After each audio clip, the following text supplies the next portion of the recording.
All right, welcome back to Burn Pile. It's episode 23 already. Episode 23. A significant portion of the year is over. We're about halfway through May. The most important metric to know that you've crossed the Rubicon is, of course, that we are closer to Halloween 2025 than we are to Halloween 2024. Kind of mind-blowing if you think about it. Doesn't it seem like Halloween just went by? Like we just got through it? I've been spending my time doing more stimulating things than I was doing before. I think I mentioned that I ran out of video games because I put 70 hours into Oblivion in, I don't know, a week or something. And I was looking for another game, but I didn't find it, so I kept reading. These are the joys, by the way, of escaping the 4HL, of working about... I guess I'm working like 16 hours a week now or something. And what's funny is, I keep thinking I've overbooked my time for June. I keep thinking like, wow, I've booked a lot of time for June. And and then when I look at June, I've actually booked about like 23 or 24 hours a week of work. And I'm thinking, well, some of that's pretty hard. I might have to spend like 3 hours preparing. But then I'm like, oh, but that would be 26 hours of work. It's not like, not going to be burning the midnight oil there. I mean, it's not that bad. So I mean, it does kind of turn you into a baby. You readjust. But I have realized how much I'm able to do more of the things I enjoy. I mentioned I was reading Philip K. Dick, and last week I think I had talked about the 3 Stigmata of Palmer Eldritch, which I really liked. I really liked it. Was about, it was like a sci-fi story, but it was really about the Christian sacrament of communion, I would say, is what it was actually about. Making a little mic adjustment here. I do know editing, so I hope that doesn't sound too weird. Okay, that should be better. Yeah, so that was about communion, and I just finished, literally, before I hit record, I just read the last page of Ubik. And Ubik was, I would say, about prayer. That's what it seemed like to me. It seemed like faith and prayer, and it got into a good deal of like good versus evil stuff in a bit more of a direct way than Palmer Eldritch. That might sound funny to people. I think Palmer Eldritch is like this transcendently evil character, this satanic figure. But in a way, it was more a direct contest between good and evil. I felt in Ubik. You can just call me a retard if you don't think that, or if you want me to shut up about these stupid books no one reads. I did notice there are so many people on Twitter. It seems like they, not just Twitter, really every part of the internet. Everybody wants to write a book or has written a book. And you can buy it. Orc Brand just published a book on Amazon, and I guess I should read it. I mean, I really like Orc Brand's AI music. I think he's a very good poster on X. Nice guy. Nice eccentric guy. Lots of cool ideas. Really into to like esoteric Trumpism and Warhammer 40K. So I mean, I guess I owe it to him to buy his book. I guess I'll buy that.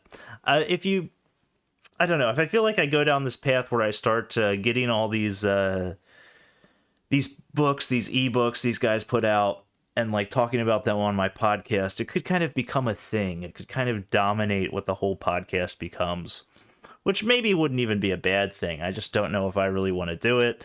And if I do it like once or twice, am I going to start feeling obligated to do it for everybody's book? It's a tough racket out there too. I mean, I know these guys, like, they get these followers, they get a Twitter account with like 15,000, 20,000 followers, and can they really make a go of it? Can they really sell a book? And Orc Brand, I'm not sure exactly what the genre is with his book, but I think it's not exactly like fiction. I don't think there's a plot or a story. I think it's probably more like exhortations to be based and all that, which is fine. It's just what I'd hope it would be. I was following another guy on Twitter, under 500 followers, and he's done, he self-published on Amazon this cyberpunk, action book. And it looks like a cut above. It looks pretty good. I kind of want to read it. I haven't been reading, like, I guess I never really got heavily into like genre fiction. I know I'm talking about Philip K. Dick, which is sci-fi, but since I've been like a real grown ass man, like, I'd say I'd avoided sci-fi and fantasy, but there's no reason for that. I like stupid video games and everything, so it's not like I'm above that kind of fiction. So I don't know why, but I'm intrigued by his book. It's called God's Fare No Better, and it's about like mutant animal people fighting within like a mega city with like some Japanese influence or whatever. I'm sure it's fine. Maybe I'll check that out too.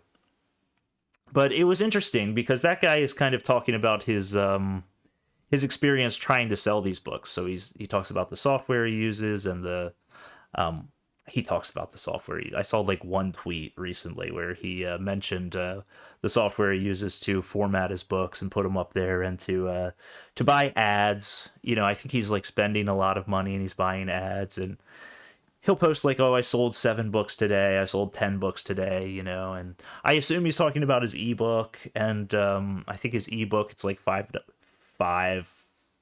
on Amazon.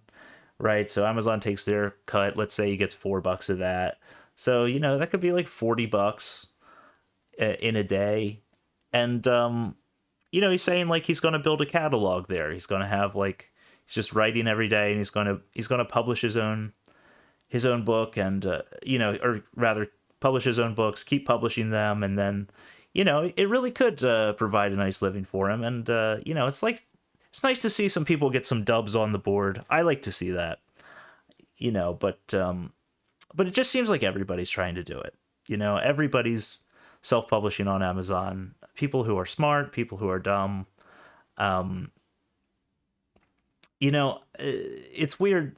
The people who are self-publishing, I see them go out there and do it, on Twitter or whatever, and they talk about it. And then I also see people who are kind of on a similar level of audience and influence, and they get maybe publishing deals. A guy I used to talk to a few years ago, I know he just had a book like more traditionally published. Like, he's based out of New York. I mean, I don't know if that's the only difference. I mean, he's also a guy with like a legit like Ivy League background. I don't know if that matters, but probably doesn't hurt if you want to be traditionally published to have gone to an Ivy and be based in New York. I definitely, although that guy has been very nice to me, and I like him. I haven't talked to him for a few years, but he's a cool guy. No shade at him, but I definitely relate more to the guys in like the Midwest or whatever, who are just just having a go at it, just taking all the tools they can find on the internet and just trying to do their own thing. And it's not even a thought in their head that they'll submit manuscripts to New York or something and try to get a publishing deal. And why should they? I mean, really, what's the point? I mean, I'm sure there is a point. I don't think the other guy I was talking about just now is retarded or something. But yeah, it is very interesting, and because I have so much time, and I've been following these writers, I started to think, I should probably try to write 1,000 words a day and see what happens. And I have an idea kicking around in my head, and I'm not going to publish this under the Wizard Cat name, and I'm not going to connect it to this podcast in any way. That's if I do end up publishing it, but more as like an exercise for myself. I did write 1,000 words today. The past 2 weeks, I've been kicking around an idea that I had for something that I'd like to see, that I would like to read. And I wrote probably 500 words in 2 weeks, mostly like outlining. And then I just started today. I just sat down and I wrote 1,000 words. Why not? And I'd like to keep that going. Snowball that, get up to a nice word count, maybe under 100,000 words, and then I'll probably put it on. I'll probably put it up for sale. But anyone listening to this, I doubt that you'd be interested in it. It's not a political thing, and it's not a work of well, it is a work of fiction, but it's not like a novel or whatever. It's just kind of inspired by UFO 50, I would say. UFO 50, that game I mentioned a few episodes ago, that was about UFO 50 was a game collection of 50 games made for a console that never existed. So it's presented as like a game collection, like a retro game collection, but they're really all new games. So I had kind of inspired by that, I decided to write something about a fake company that I've been doing. And I have some friends in my personal life who I know would get a kick out of that if I showed it to them. So I'm mostly doing it to amuse myself and to send to them. And probably in the end, I'll end up, throwing it up on one of these websites where you can sell them. But that's not really the goal. And, it's more just like a personal exercise, because I do have this free time now, and, doing this doing this 1 hour podcast. When I do this podcast, the extent of my research is like I'm on the train or the bus and I see something on Twitter or something in the New York Times and I think it's retarded. And then I just like on my phone, I like take the link and I put it in a Google Doc in like outline form. So I don't really do any research. Like 100% of the research is done like while I'm commuting. And then I literally sit down, I open up OBS, I open up that outline I wrote on the bus, and then I hit record, and I just start reading it. So it's not like this podcast takes a lot of preparation. And even if I go to 2 episodes a week, it's not going to take that much preparation, which I might do after June. Because again, in June, remember, I could end up working an absolutely soul-crushing, back-breaking 26 hours a week. So I'm definitely not going to be able to do anything then. But my point is, I have the energy now. I have this lifestyle I've got right now. Why not put it to full use? Why not do all these fulfilling things and not just, jump from 100-hour RPG to the next, just stringing them together until I die. Why not do something else? Even if it's not like, hey, I want to make a living.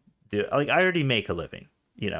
As cool as it would be to have the prestige of saying, well, I make a living from my creative pursuits or my, that would be great. Of course, I would not say no to that. And maybe it'll happen with the podcast or something, but I'm just going to keep doing it. Just doing it to do it, really. If I end up showing the book to 5 people. Oh, and so that I'm serious about not using this podcast to sell that book or anything and not attaching my name to it, or the Wizard Cat name. If you're listening to this and you're curious about it, just DM me. I mean, the people who DM me, it's like, it's not very many, and I will answer you. find me on X, DM me, and I'll just tell you what the book is. But it's not a political thing, so I don't think anybody's going to care. It's not like a comedy thing or anything anybody in this audience would care about. And yeah, when it's out, DM me and I'll even just send you a PDF of it. All right. That's enough about my stupid life. Who cares? We're here for the entertaining news takes, are we not? And let's get into to white South Africans.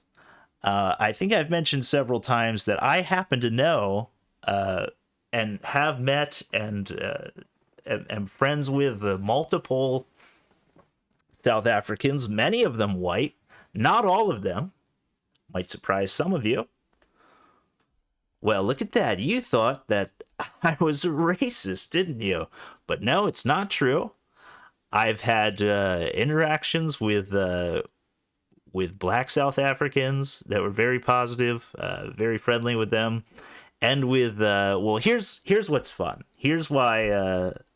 And when you hear this, don't say this is why I was friends with them. But for our non-South African listeners, mixed race South Africans call themselves colored.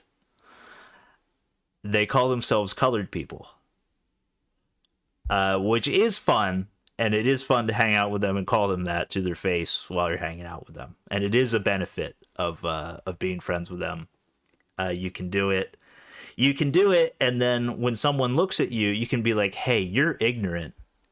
You didn't know that this is what they call themselves, okay? Now, unfortunately, that is one where they call themselves that, and you can call them that. That does not apply with every racial word, okay? So those of you who, who are hoping to sing along to Kanye's latest song, I had a great joke about Kanye's new song. It was like, damn, I didn't save the link. And again, this was me on the bus, but I was lazy and I didn't save the link. Also, this joke is really a stretch. But I was reading something on like Hacker News or whatever, and it was like, it said like blah, blah, blah, like, and then it said like, it was describing an equation or something I had no business reading and I could never comprehend in a million years. But it was like, this is a...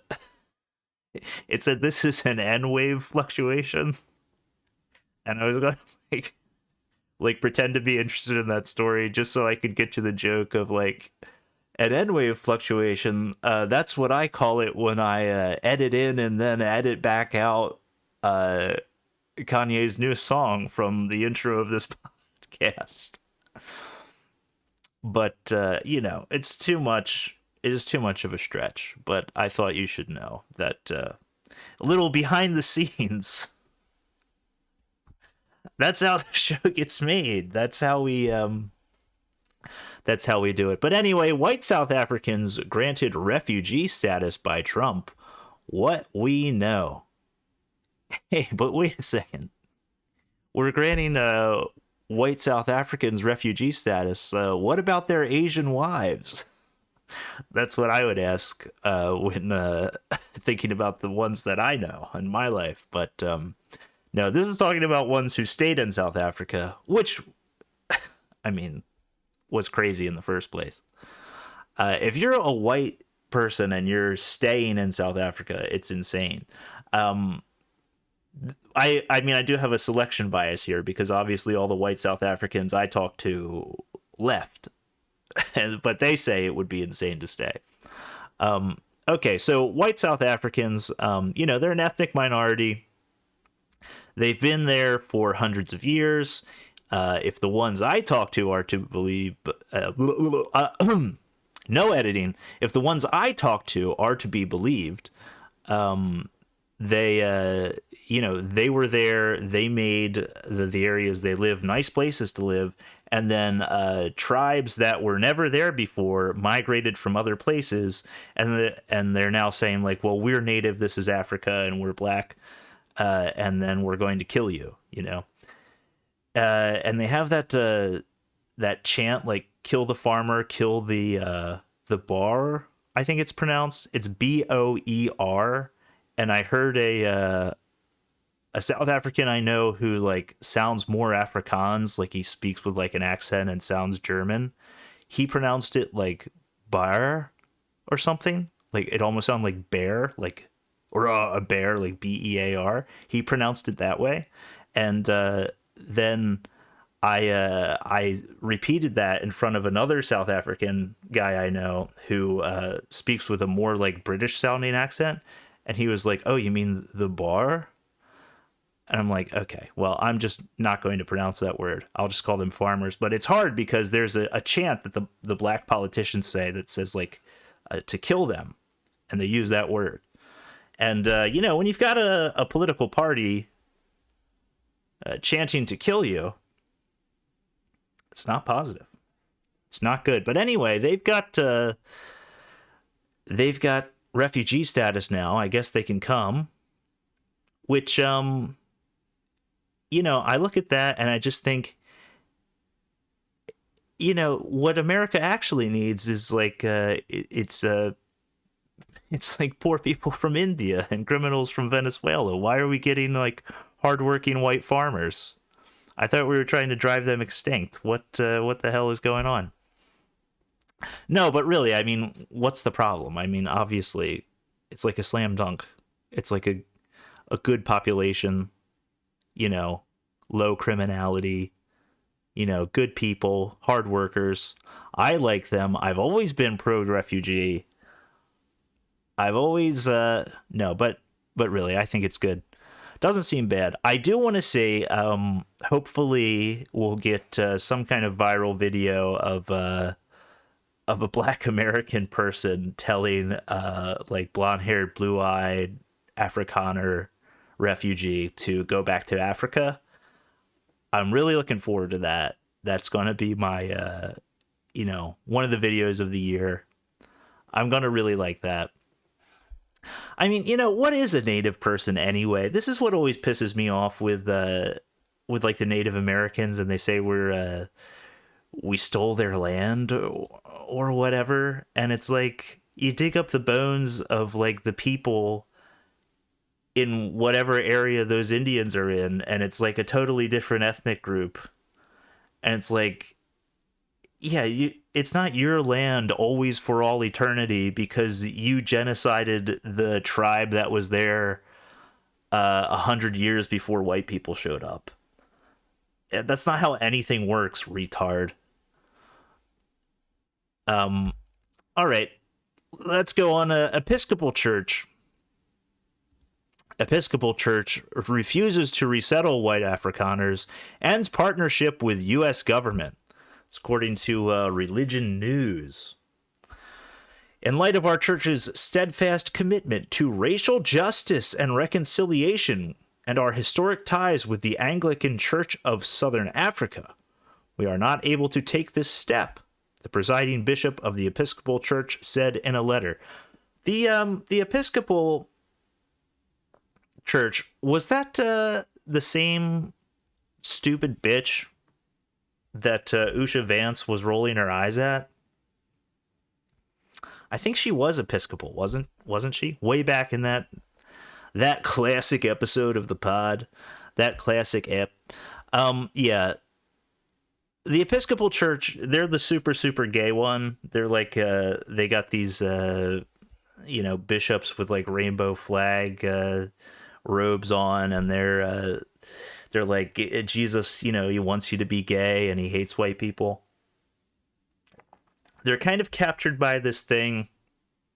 Curtis Yarvin, I'm not a huge Curtis Yarvin guy, not a big Moldbug guy, but I do like him, and I've read some of what he has to say, and I do think he's really nailed it with this idea that I've first seen from him. Maybe it comes from somewhere else, but this idea that like the ideas that win are the ideas that confer status, right? It's not about the right idea and the wrong idea. It's the status idea. This is the thing, like COVID, I think, is a great example. Like, some fucking retard who just hates Chinese people was like, yeah, the damn Chinese made it. You know, they probably made it in that Wuhan lab. And like, you can't, like, just go back to like 2020 and like imagine being in good company. Like, you can't express that opinion. Like, you literally like can't do it. Like, imagine being in a mixed group. Well, I'm in a country where they did it from the start because a lot of them just hate Chinese people, and I actually heard them saying the equivalent of chink in their language here, which was funny. But in like foreigner bubbles, like, it was just different, right? And I think it was this way like in America at this time. Like, you just couldn't say that. And the guy who's saying that, you know, off on a farm somewhere in Nebraska, it's not like he's smart. He's just such an idiot that he doesn't care about the social consequence, right? Or he's in an area of idiots where the social consequence is low. He's not a genius for figuring this out. It's just he's in a different world of social pressures, or he's too dumb to know what the angles are in the world. And it's probably cost him a lot, you know, potentially. But like, that doesn't matter because he's actually literally right. Like, it did come from a lab in China. They did actually make it. But because it's a low status idea, it lost. And what really pissed me off, I was watching a very mainstream, non-political show, like YouTube show, and they were talking about this, you know, years later, and they were talking about the lab leak, you know, theory. I mean, fact, lab leak reality, I guess you'd call it at this point. Like, I don't know, is there anybody who wouldn't think it at this point? But but they were like, and they were talking about like YouTube or whatever, like social media censorship of that idea. And they kind of like let it slip, and they said like, yeah, but the people who were saying it like weren't good people. And it's like, just not much pisses me off on when I'm watching normies, because it's like I'm choosing to watch normies. It's my fault. But when they said that, it filled me with so much rage. Like, what does it matter if he's not a good person, if he's correct? Like, and it's an important thing too. It's not like some small thing and you're like, well, that guy's an asshole, so we're just going to pretend he's wrong. Like, it's like the most important thing. It doesn't matter.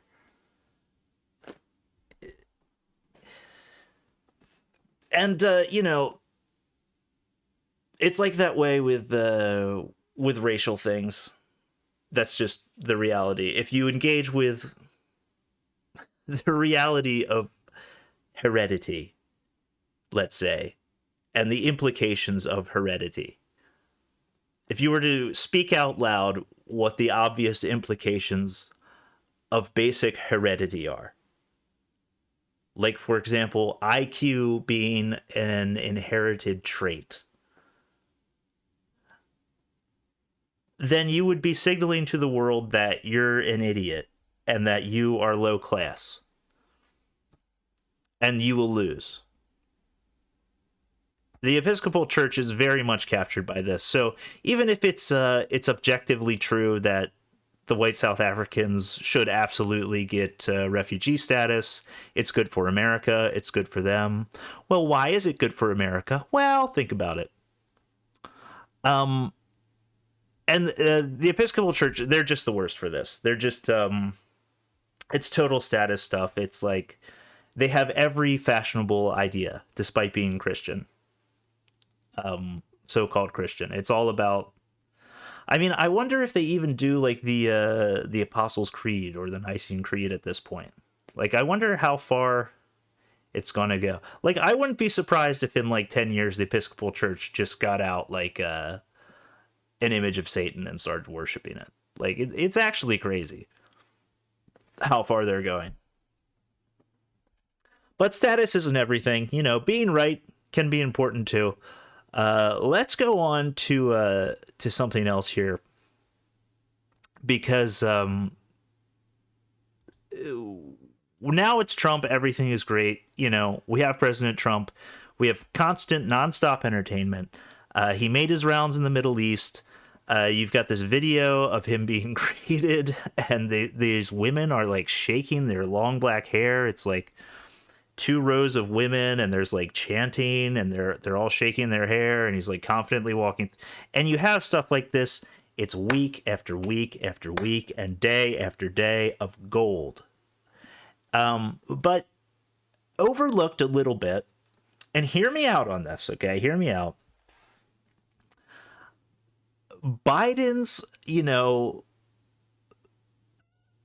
Biden's presidency, okay, at the end was wildly entertaining. It was like, obviously Trump is the master. It's all about Trump. I mean, Trump's, the fight. I mean, everything he did. Don't get me wrong. That in that period, that the end of Biden's presidency, but the period after. Okay, let me put it like this: the debate they had, where Biden was, he didn't know where he was. The debate where Biden was like, they trotted him out of the old folks home. The debate where at the end of it, his wife Jill Biden comes up, and she looks at him like he's a baby and says, "You did so good. You answered all the questions." That debate. That debate and the entire saga up until Trump's inauguration, Trump and Biden were actually playing a beautiful duet. That was unbelievably entertaining. Obviously, Trump was the star, but you can't sleep on Biden. Biden was sleeping on you as president, but you can't sleep on Biden. Biden was beautiful in that period. He wore the hat. You remember this? He put on the Donald Trump hat.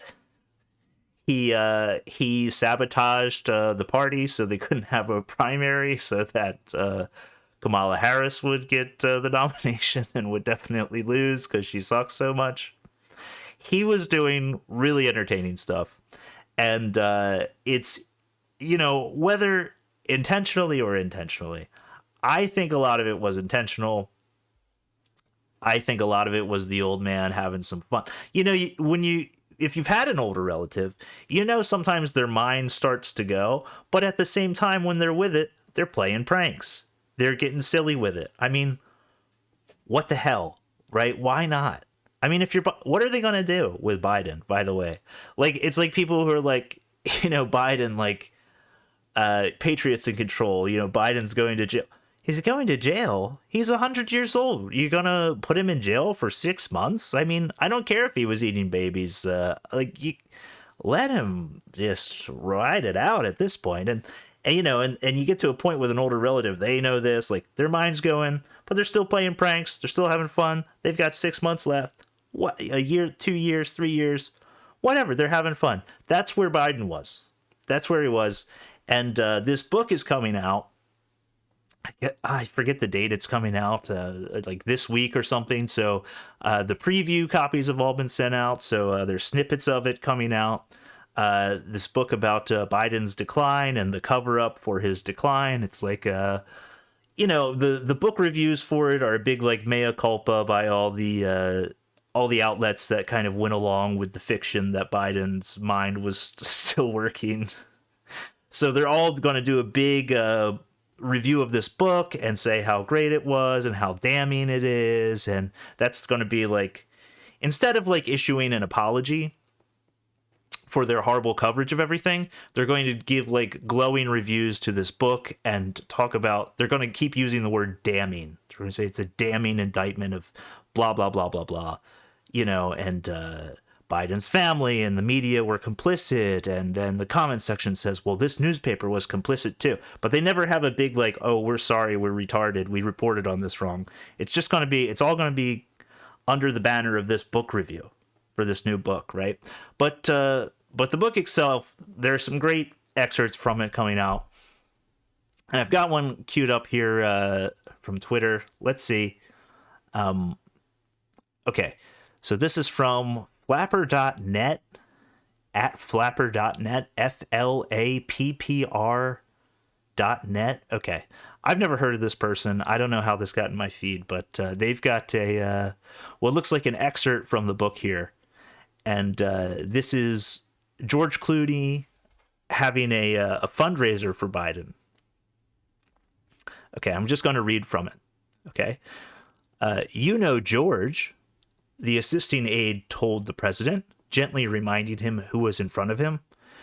Yeah, the president said to one of the most recognizable men in the world, the host of this lucrative fundraiser. Thank you for being here. That's a awful Biden. I'm not going to attempt that again. But, he's dismissive. It's a dismissive Biden. He's, yeah, thank you for being here. Right? Hi, Mr. President, Clooney said. How are you? The president replied. This is brutal, by the way, because they wrote, how are ya? Y-A. You know that when they were doing whatever interview that they did to get the dialogue for this scene they were writing, and what did he say? He said, hi, how are you? You know that these bastards writing this book changed that how are you into a yeah. How are ya? To make Biden seem like more of an... Okay, anyway. How are ya? The president replied. How was your trip? Clooney asked. It was fine, the president said. It seemed clear that the president had not recognized Clooney. It was not okay, recalled the Hollywood VIP who had witnessed this moment. That thing, the moment where you recognize someone you know, especially a famous person who's doing a fucking fundraiser for you, it was delayed. It was uncomfortable. George Clooney, the aide clarified for the president. Oh yeah, Biden said. Hi, George. Clooney was shaken to his core. That's such a beautiful sentence right there. It's a kind of a small thing, isn't it? It's kind of a small thing to shake you to your core. Okay, you're George Clooney, you're throwing the fundraiser, but I'm 36. If I was the president and I had to go on a tour of the Middle East and meet 20 different guys, I don't know how to say their names, have all these high-level discussions, have discussions every day with all of my people about everything that's going on in the world, and then they're like, you have to go to this fundraiser, I might also be like, yeah, hi, George. This is kind of fun. It's like he's not bowing down to the to the Hollywood class. It is kind of, it's a bit much. Taking Biden's side here. Clooney was shaken to his core. The president hadn't recognized him, a man he had known for years. Had he? How well did he know him? George Clooney throws a fundraiser,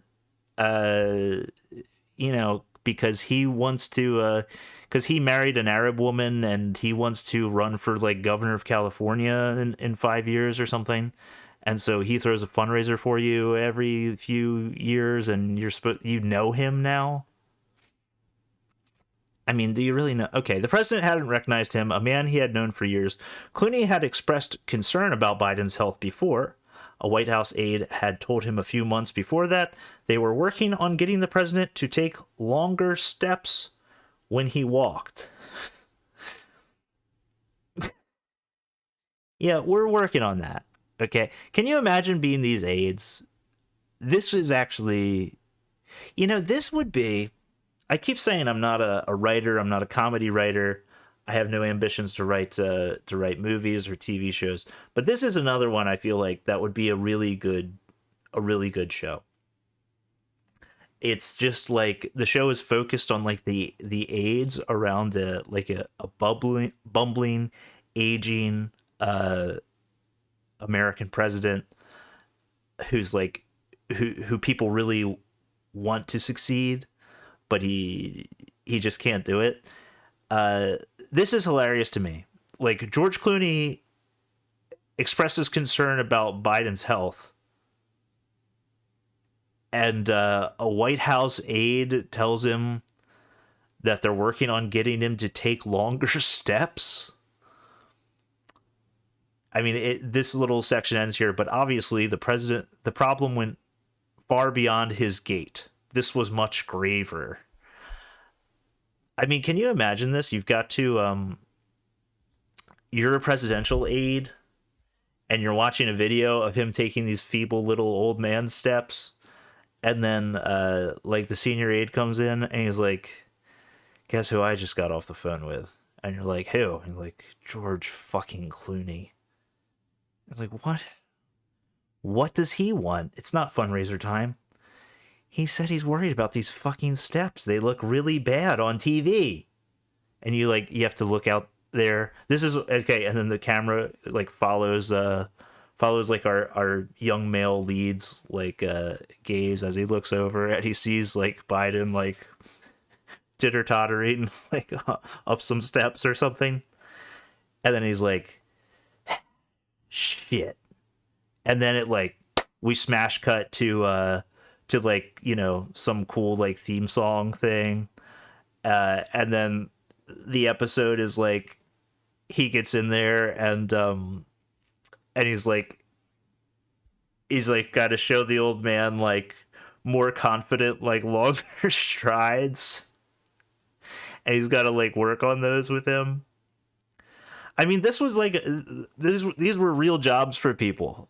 There were people who were really, you know, it's the little people who get lost in the shuffle of history.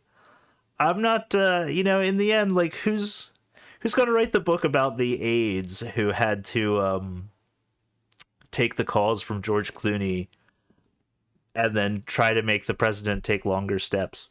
Do you remember when Biden fell off his bike?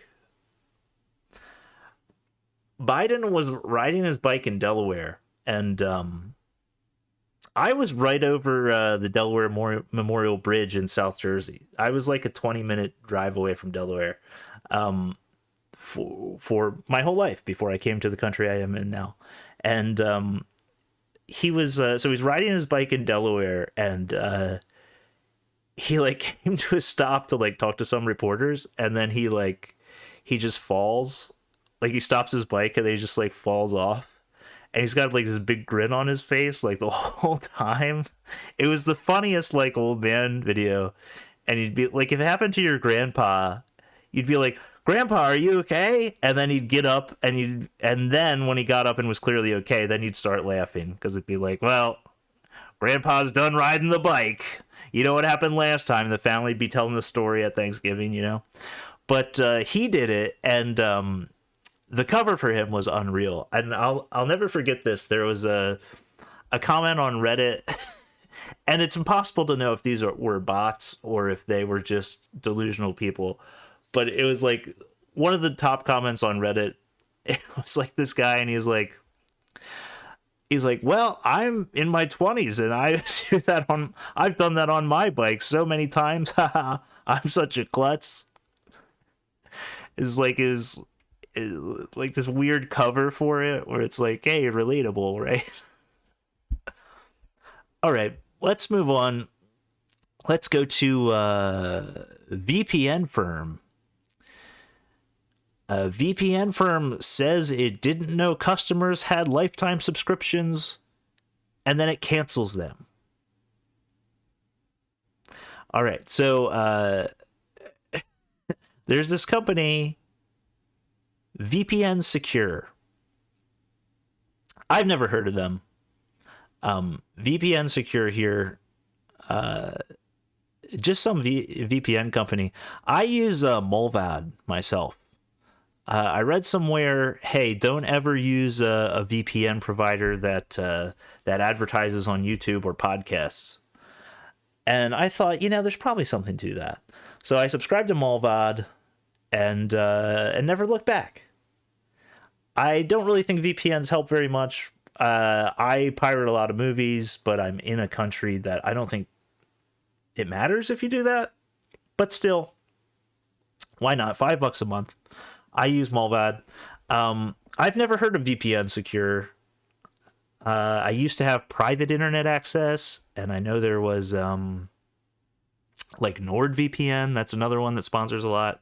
Never heard of VPNSecure, but let's get into the story here. The new owners of VPN provider VPNSecure, this is from Ars Technica, by the way, have drawn ire after canceling lifetime subscriptions. The owners told customers that they didn't know about the lifetime subscriptions when they bought VPNSecure, and they cannot honor the purchases.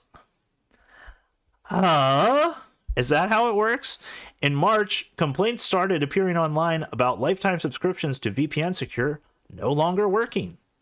The first public response Ars Technica found came on April 28th, when lifetime subscription holders reported receiving an email from the VPN provider saying, "To continue providing a secure and high-quality experience for all users, lifetime deal accounts have now been deactivated as of April 28th, 2025. Huh? A copy of the email from the VPNSecure team and posted on Reddit.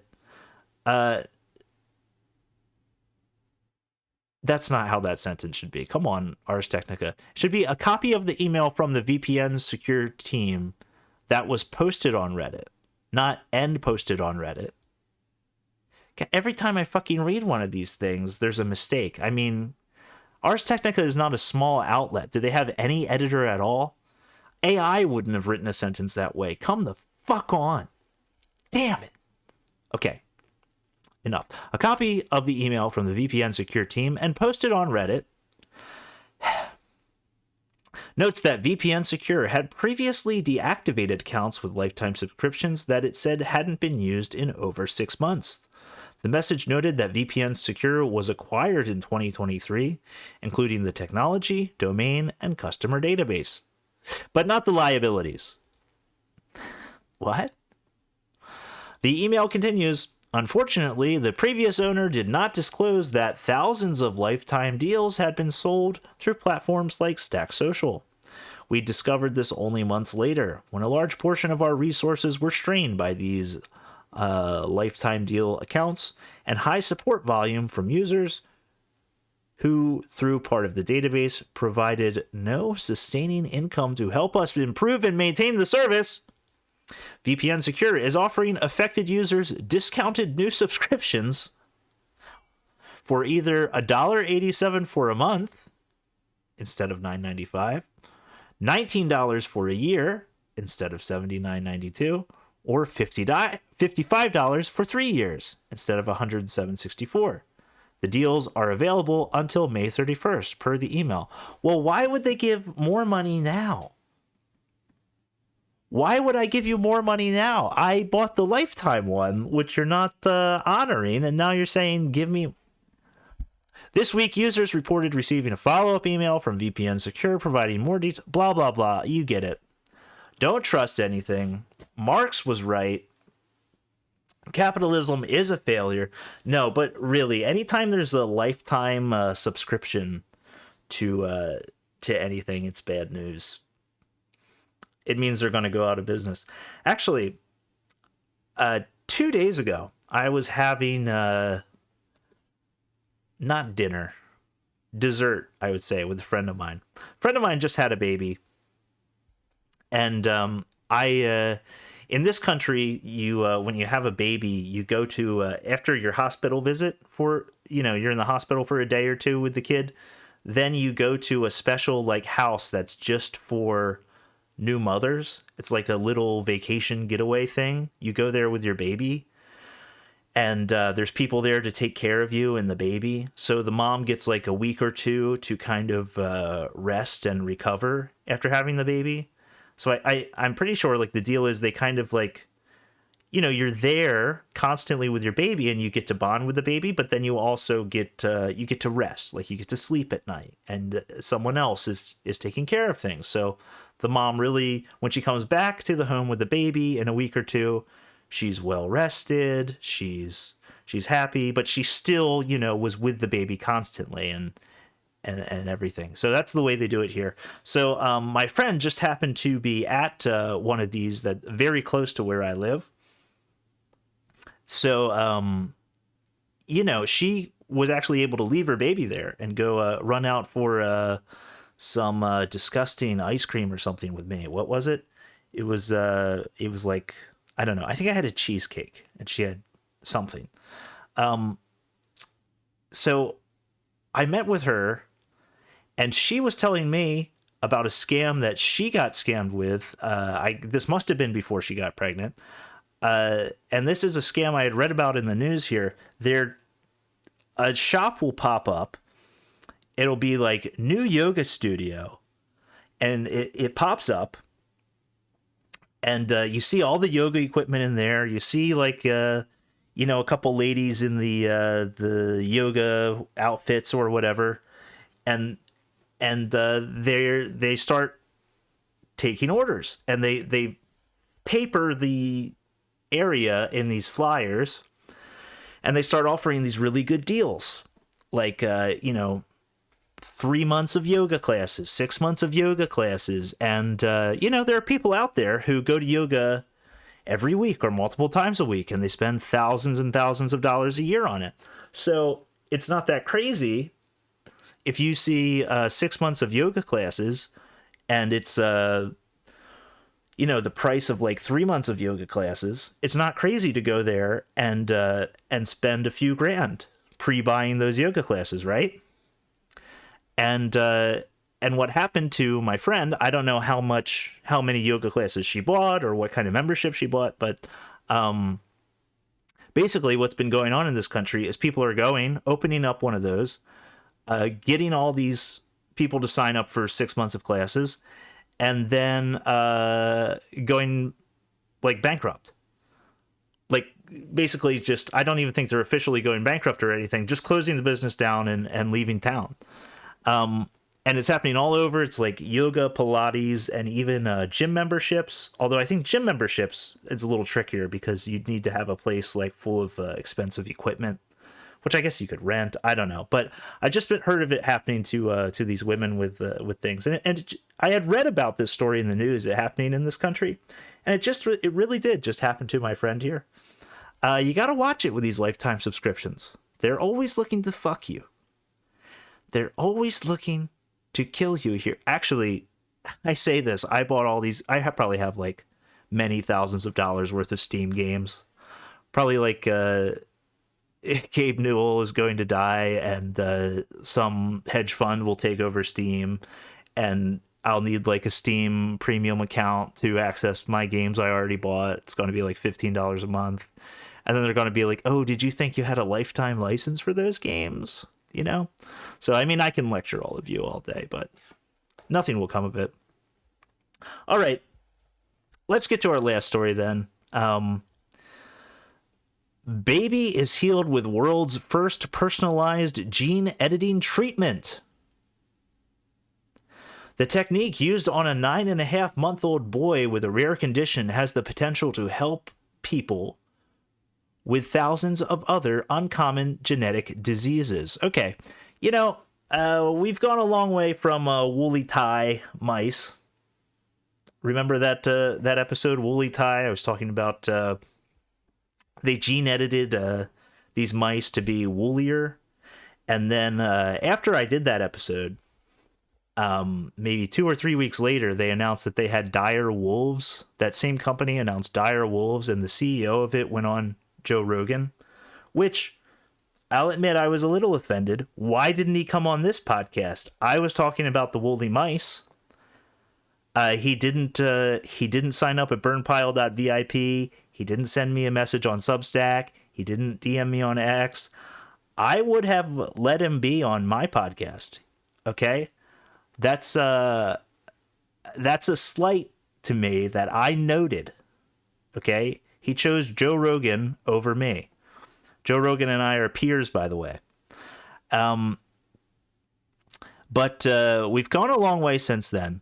And now we've got babies getting their genes edited, not to be hairier or not to turn into some kind of, mammoth human hybrid or anything. Not yet, but, to make their kidneys work or something. All right, let's get into it. Something was very wrong with Kyle and Nicole Muldoon's baby. The doctor speculated meningitis, sepsis. They got an answer when KJ was only a week old.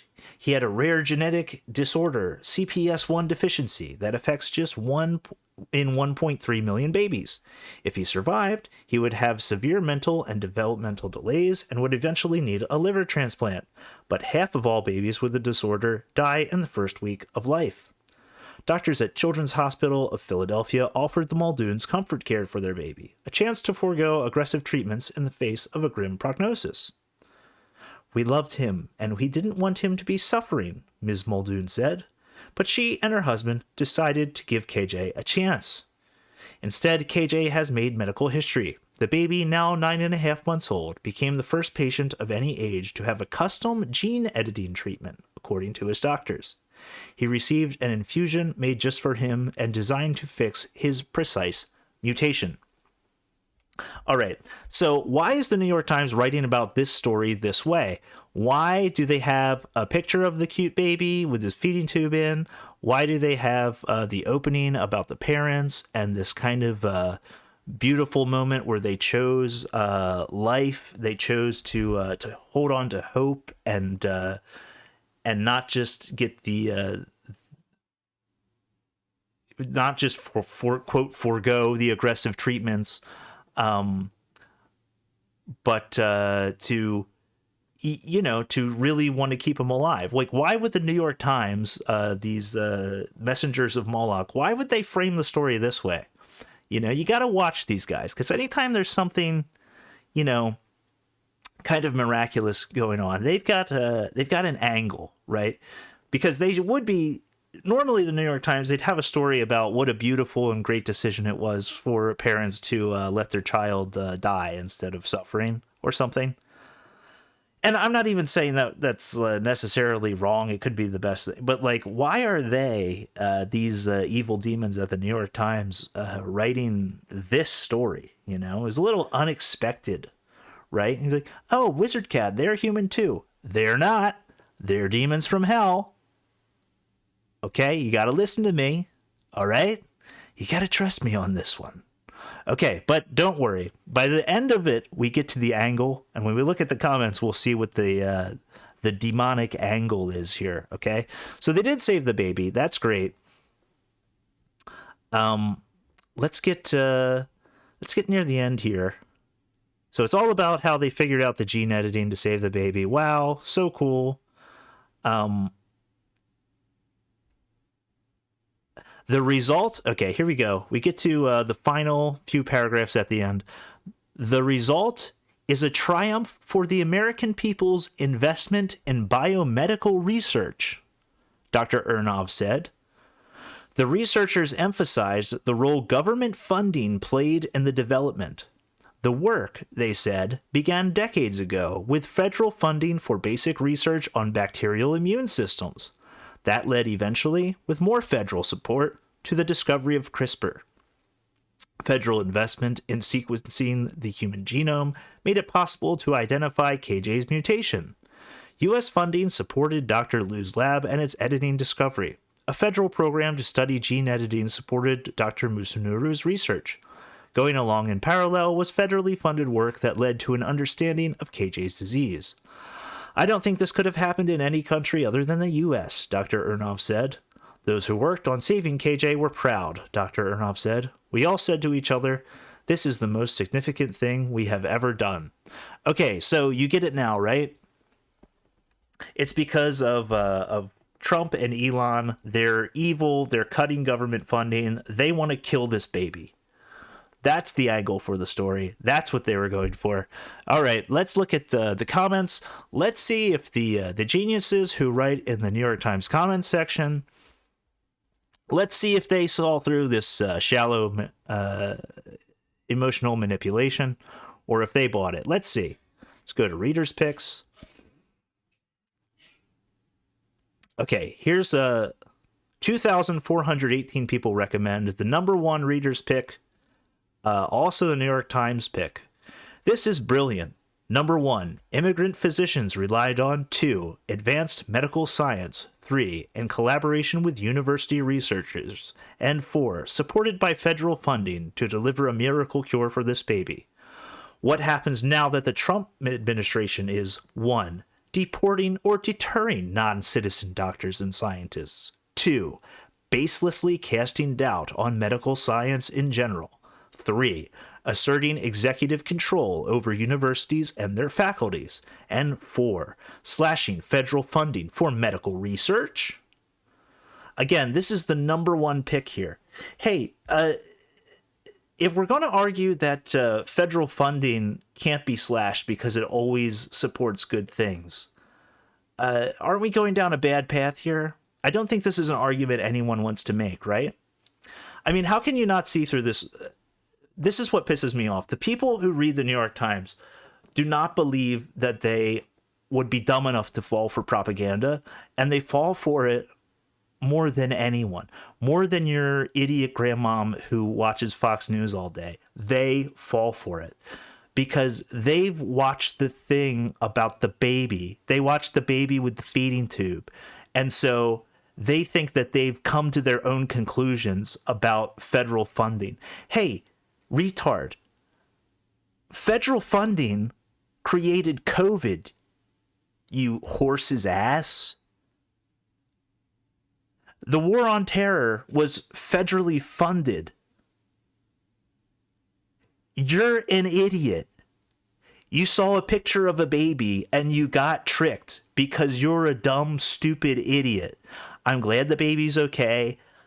If I were writing the propaganda story, it would be about how they rejected the whatever they call it, the care that's about easing suffering, and they decided to fight for their child. That's the angle I would take. That's the angle I found inspirational, not the fucking federal funding. Okay, good. It didn't murder someone for once. Federal funding is giving you missiles to blow up babies that look just as cute as that one in Gaza right now, today. Federal funding is not good. It should be cut to the bone as much as possible. And you are not smart, New York Times reader. You are being propagandized. You suck my ass. Hold on, buddy. Before you hit that vape, replace that coil, use this one. This one has been Hitlerized by racial conflict. Oh, and here's the blueberry lemon juice. This stuff is full of Hitlerized salts. Now careful of those clouds you're puffing are a powerful delousing agent. Puffin' Hitlerized juice, Hitlerized clouds taste like Hitlerized fruits. Blueberry lemon goes hard like a delousing agent. Puffin' Hitlerized juice, vaping racial conflict. Puffin' Hitlerized juice, vaping racial conflict. Hold on, buddy.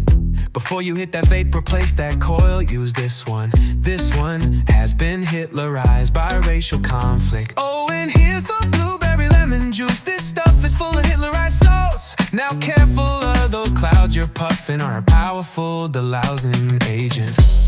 Puffin' Hitlerized juice, Hitlerized clouds taste like Hitlerized fruits. Blueberry lemon goes hard like a delousing agent. Puffin' Hitlerized juice, vaping racial conflict. Puffin' Hitlerized juice, vaping racial conflict. Puffin' Hitlerized juice, Hitlerized clouds taste like Hitlerized fruits. Blueberry lemon goes hard like a delousing agent. Blueberry lemon, Hitlerized. Racial conflict in the Poughkeepsie vape store. Indian man selling me vape juices, confronted as he's holding the item he intends to charge me for by an African American youth. His face entirely covered in a black mask, insisting that the Indian man allow him to charge his phone in the store. The Indian man refuses, says, "New brew, my boss already called me ass. Why customers waiting 30 minutes, who that and back? I can't brew, I can't, yo." Says the youth, "Bro, just let me charge my phone, bro. I ain't even doing nothing, I can't let you do that." Says the Indian, "No, bro, I can't, no, I already let you. I'm in trouble, he's still holding my fucking coils, bruh." Says the youth, "Just let me charge my phone, bro. How much that charger? I'll pay, it is not for sale." The Indian, still holding my increasingly Hitlerized coils. The youth finally steps away, then he turns around. "Yo, what the fuck?" What says the Indian man holding my coils? "Yo, what the fuck?" Says the youth. What says the Indian man holding my coils? "Yo, what the fuck? Just let me charge my phone, I even pay you. I cannot do that for you. You want I certified for you? Boss already called me, ask why customer waiting for 30 minutes, bruh." Says the youth, finally the Indian man scans my coils. The argument continues as I pay for my goods, sign my name, push button for no receipt, and leave without a word I don't understand. Says the youth, "I ain't doing nothing, I ain't bothering you, I just wanna charge my phone."